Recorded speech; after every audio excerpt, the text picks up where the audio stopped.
ஈரோடு மாவட்டம் பூனாட்சி மின்வாரிய அலுவலகத்தில் லைன்மேனாக பணியாற்றியவர் 45 வயதான மூர்த்தி. இவர் தனக்கு உயர் பதவியில் இருக்கும் அதிகாரிகளிடம் செல்வாக்கு இருப்பதாகவும் பணம் கொடுத்தால் அரசு வேலை வாங்கி தருவதாகவும் தான் பார்ப்பவர்களிடம் எல்லாம் கூறி வந்துள்ளார். இதனை நம்பி அந்தியூர், அம்மாபேட்டை, பவானி உள்ளிட்ட பல்வேறு பகுதிகளைச் சேர்ந்தவர்கள் அவரிடம் லட்சக்கணக்கில் பணத்தை கொடுத்துள்ளனர். மின்வாரியத்தில் தொழில்நுட்ப உதவியாளர், உதவி பொறியாளர், கணக்காளர் உள்ளிட்ட பணியிடங்களுக்கு தனித்தனியாக தொகை நிர்ணயம் செய்து மூர்த்தி வசூல் வேட்டை நடத்தியுள்ளார். இதை நம்பி ஆனந்தபாளையத்தைச் சேர்ந்த கோபால் என்பவர் தனது மகனுக்கு தொழில்நுட்ப உதவியாளர் பணிக்காக 7 லட்சம் ரூபாயை முதல் கட்டமாக கொடுத்துள்ளார்.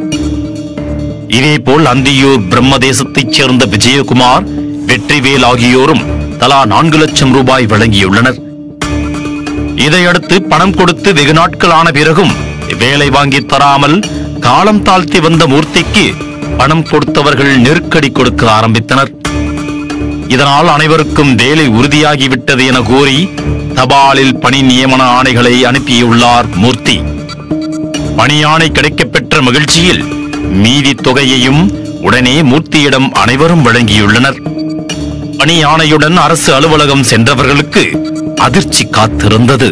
அது போலியான ஆணை என்பது தெரிய வந்து கடும் அதிர்ச்சி அடைந்தனர். இது குறித்து மூர்த்தியிடம் கேட்கச் சென்றபோது அவர் தலைமறைவானது தெரிய வந்தது. பாதிக்கப்பட்டவர்கள் கடந்த ஆண்டு ஈரோடு மாவட்ட காவல் கண்காணிப்பாளரிடம் புகார் அளித்தனர்.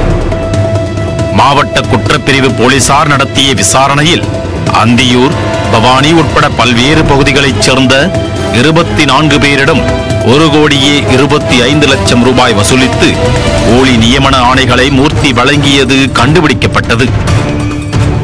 2 ஆண்டுகளாக தலைமறைவாக இருந்த அவரை மாவட்ட குற்றப்பிரிவு போலீசார் திங்கட்கிழமை இரவு கைது செய்தனர். இந்த மோசடிக்கு மூளையாக இருந்த மற்றொரு நபரை போலீசார் தேடி வருகின்றனர்.